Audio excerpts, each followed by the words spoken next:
Hello, my name is Dylan Wilcox, and I'm representing the teenager years. I guess it's somewhat misleading that I'm here to represent the teen years, seeing as I'm probably closer to the age of having teenagers of my own rather than being one.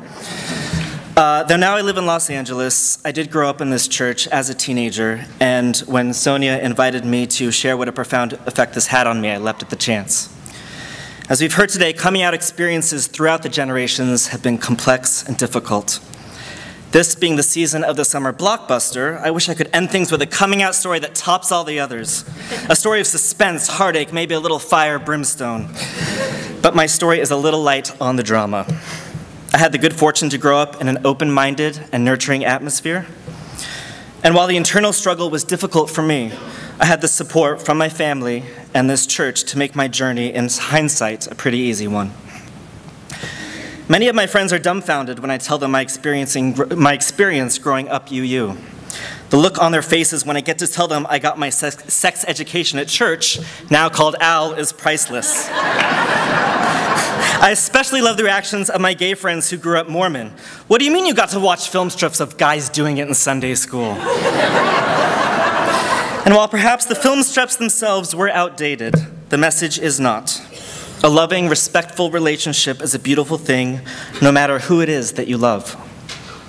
While many other closeted kids my age were being told they were going to hell for having these thoughts, I was told it was natural, normal, and okay. Around this time of my formative preteen years, I became active in YRUU, and I honestly don't know where I'd be today if it wasn't for this youth group. The inclusive atmosphere and the celebration of all kinds of diversity were the values I learned at our YRU meetings and conferences. While I still spent my high school years thinking I was going to get married to a girl, my UU upbringing allowed me to tuck away somewhere deep down the idea that if I did end up being gay, it was going to be natural, normal, and okay. When I did come out at 21 and was ready to tell my parents, while it wasn't a conversation I was eager to have, I had faith that my parents' UU beliefs of love and acceptance would make it easier. And sure enough, the first thing they said was, "I love you."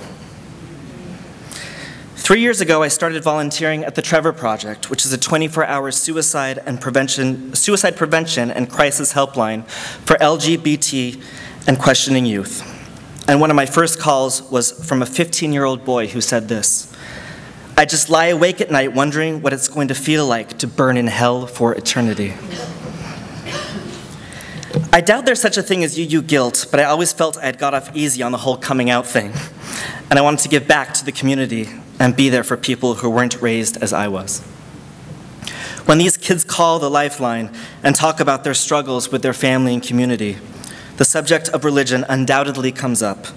And it is rare a caller doesn't come from a religious right household, or at least a conservative one. Their stories are heartbreaking. Yet I have noticed a dramatic shift in perspective over the past few years. Less often are they convinced they are perverted, or immoral, or undeserved of God's love.